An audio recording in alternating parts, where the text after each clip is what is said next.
mialefa ary azo ambara hoe fandalam-paharesena eto Madagasikara ny valanaretina coronavirus na dia niaina fotoan-tsarotra indrony sesy aza ny malagasy tamin'ny andiany voalohany sy ny tampody faharoa tamin'ny ity arety mandoza mametraka tantara maneran-tany ity. Takaitra maro no navelan'ny coronavirus na ara-toekarena io na ara-tsosialy fa indrindra koa teo amin'ny tontolon'ny fahasalamana izay sehatra voalohany voakasika. Raha natao indrindra hitsaboana ny antom-pisian'ny tobim-pahasalamana, zary lasa toerana nahatahorana izy ireny noho ny Covid-19. Na hitam-pienana betsaka araka izany ny fanatonan'ny olona tobim-pahasalamana, indrindra ny ety fotony, ety amin'ny CSB, maro raha teo ny tsaony paritaka sy ny ely momba ny valanaretina taty amin'ny tontolo ambanivohitra. Tamin'ny sin'ny Covid-19 aloha tena nisy fetraka be mihitsy ny farisian'olona mandeha ty amin'ny tobim-pahasalamana satria tamin'ireny fotoana ireny mantsy le hoe nalaza le rumeur hoe zay tonga ty amin'ny tobim-pahasalamana dia hidina ty amin'ny hôpitaly dia tsy averina intsony any amin'ny fiarahamonina dia ohatrany lasa tsy nariska zany le olona nakaty satria nataotra izay zavatra zay. Nefa tsy niezaka foana zany zay manao le sensibilisation hoe tsisy an'izany aty fa tsaboina ianareo dia misy fanafody mifandraika amin'izay raha mitsaboana anareo tamin'ny tobim-pahasalamana.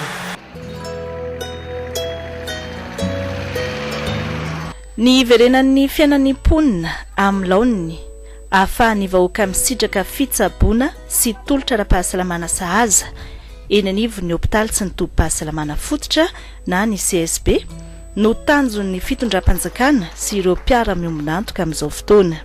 Mpiara-miasa voalohany sady efa ela amin'ny gouvernemanta malagasy ry zareo Amerikanina ny fandaharana asa Access vatsin'ny USAID vola no resahantsika eto. Mpiara-miombona antoka anisan'ny mampiasa vola betsaka indrindra eto Madagasikara ny USAID Access amin'ny tontolon'ny fahasalamana. Faritra 4 eto Madagasikara no iasan'ny fandaranasa ato anatin'ny 5 taona, nanomboka tamin'ny taona 2012 hatramin'ny taona 2012, mitentina 70 tapitrisa dolara ny vola tontona amin'izany. Ny fampitaovana tobim-pahasalamana, hôpitaly sy CSB, fananganana sy fanavaozana ary fanomezana fiofanana ireo mpiasan'ny fahasalamana no anisan'ny ompanan'ny tetikasa. Santionany amin'ny fanavaozana nataon'ny USAID Access ny eto amin'ny CSB2 Antanambao Andranolava, commune Marivoay. Rehefa ohatra zany ka lohahevitra mahakasika ny fanenana ny tapafatesan'ny reny sy ny zaza dia manome fiofanana ny Access manomboka ny fotony eny ampanentana ara-pahasalamana ka parapatonga eny amin'ny centre hospitalier de référence any amin'ny district ozy izy tsika dia misy karazana fiofanana, misy momba fahasalamana reny sy ny zaza, misy momba ny fanaovana vaksiny, misy momba ny fandraisana tanana ny tazomoka, dia misy koa ny mahakasika ny fandraisana tanana ny zaza latsaky ny 5 taona. Le formation namiany zaronay zany tena tsara satria teo aloha mantsy misy ihany hoe olana amin'le zazakely rehefa teraka, misy koa ny olona amin'ireny matam-piterana izay mbola tsy nafantatra information fa noho ny fisian'ny Access nampanao ny information rehetrarehetra tamin'ny momba ny reny sy ny zaza dia nahazo fiofanana mahafinaritra. Tsara zany nazahoany anay satria afaka tsy matahotra, tsy miahiahy intsony zany rehefa misy an'izay zavatra zay hoe inona ny tokony ataonay rehefa misy tia efa manana an'izay moyen zay zany teknika moa zany indrindrandrindra ny azonay tamin'izareo dia sahy zany zay rehefa misy an'izay zavatra zay mba ialana amin'le olona misy hoe tsy mba matam-piterana intsony le reny voavitra ny zazakely. Be da be mihitsy zany zavatra nataon'ny Access aminay. Voalohany aloha ny trano tena nataon'ny rehetrarehetra satria taloha ty tsy ohatran'izao. Dia matériel zay zavatra ohatrany hoe misy zavatra angatanay hoe izao ny manque aminay dia tonga dia manampy anay tsy ela mihitsy ireo, tonga dia efa tonga ny OG ohatrany ny registre de consultation rehetrarehetra, ny any amin'ny CPN accouchement, ny matériel manampy anay zareo na any amin'ny vaccination koa za misy zavatra ilainay amin'izareo resaka outil de gestion zareo mihitsy zany tena hoe hitako hoe mavitra tsy mangataka andro hoe andrasoandraso rehefa zavatra hoe resana amin'ny aksesy a dia afa-po zay. manomboka miverina tsikelikely ny fahatokisan'ny olona ny tobi-pahasalamana ity fotony, mahatsikaritra sy mahita tsara ny fahatsarana misy eto amin'ny CSB2 Antanambao-Andrano-Lava. I Ramatoa Charline be vokany zanany fahasivy izy tonga ny safo. Ty aviaisinareo zao baka papamena. Zany hoe mandeha tongotra friny eo tonga eto? Zay tsy mandeha tomboka fa mondrana sarety. Mandeha rangomara indray zay dia lera vao tonga eto. 2 heures? Inona ny hitanao hoe niova amin'ity tobi-pahasalamana ity zao? Le trano foa hitanay vao voajarijary fa voamboatra aby ny zavatra jiaby mahafinaritra. Tsy ohatran' izy teo voalohany. Izy voalohany mba tsy dia vita tsara loatra fa izy vita tsara mihitsy. Baka amin'ny fitsaboana masa tsara. Zay ny hitan'ny fivoahany hitanay. Manome endrika vaovao sy tsara ho an'ny commune Antanambao-Andrano-Lava ihany koa ny fahatsarany foto-drafitrasa. Ny fahavitrian'olona manatona tobi-pahasalamana amin'izao zany amin'ny fahavitany réhabilitation CSP dia mitombo satria taloha zany le fandraisana le fitaovana andraisanao tsy dia misy dia to dia mamatana any maro voefana le marary satria tsisy fandraisana andreo dia amin'izao zany efa maro le marary tokony mandeha tany hafa zany amin'ny commune zany tena mitombo ny isan'ny manatona tobi-pahasalamana. Ny tena aretina tena matety piseho ty zany resaka bilharziose amin'le rano aty amin'ny rano amin'ny tanimbary reny. Tena netaneto zany resaka tomobile fitondrasana marary satria en cas d'urgence zany eto tena maro misy zany maty eto hoe tokony ho avitra foana. Misy fotoana misy marary avy lavitra rey satria misy 8 km miala eto le fokotanin'ny commune dia mandra-pahatongavana eto zany efa faible be le olona zany dia efa tsisy prise en charge tokony andraisana anazy foana eto dia tokony evakena any Amarivoe. Dia raha vao tsisy zany tomobile ohatran'izay zany dia maty eto foana. Dia misy reny saripiterana ohatran'izany reny dia tokony evakena dia zay zany tena grand problème eto aloha hatreto zay resaka tomobile hitondrasana andreo marary eto. Araka ny efa voalaza tetsy aloha dia anisan'ny ompanan'ny fandaharana asa USAID Access ihany koa ny fanomezana fiofanana, fanamafisana ny fahaiza-manao sy ny fampitaovana ireo mpanentana ara-pahasalamana na ny agent communautaire. Nandalovanay manokana ny teto amin'ny fokotany Besely ato amin'ny commune Belbaka izay ahitana agent communautaire 2 miasa eto. Ny olana aloha misy satria indraindray le olona tsy manantona tobi-pahasalamana fa mbola variana amin'le fandehanana amin'ny pomasy dia nitanina koa zany le olona hoe mba hanantona tobi-pahasalamana.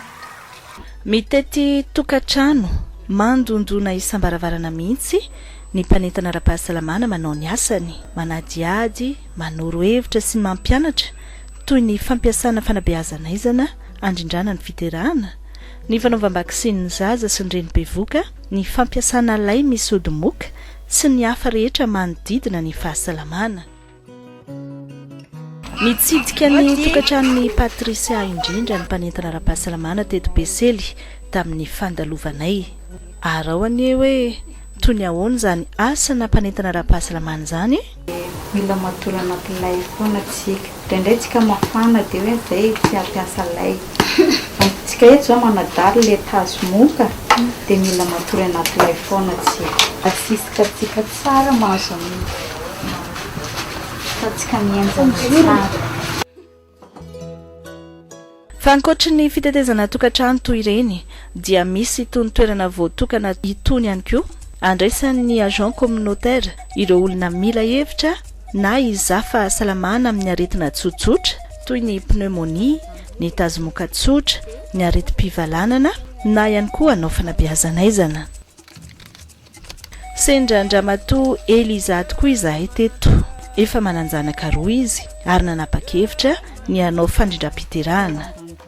Efa fanaondra teo ihany koa ny mitondra ny zanany eto amin'ny reto agent communautaire ireto rehefa misy tsy fahasalamana mandalo na mampiahiahy. Mety aminay satria mahavonjy anay kaiky. Mitondra zanako kely regny ohatra mafana hoditra dia mandeha aminazy. Manahoana ny fahitanao an'ilay fanindram-piterahana ho an'ny olona ety mampiasa daholo ve vehivavy amin'ny ankapobeny? Maro foana mampiasa. Vitsy ny tsy manao fanindram-piterahana eto. Fitaovana maro no efa novatsian'ny USAID Access ireto agent communautaire roa eto amin'ny Fokontany Besely ato amin'ny commune Belbaka ireto. Sokajiana ho ratsy mangaika ny CSB rahateo ny agent communautaire ety anivon'ny Fokontany. Fa tamin'ity zany mba maromaro ny fitaovana azo tamin'ny Access. Ny fitaovam-panentanana dia ny registre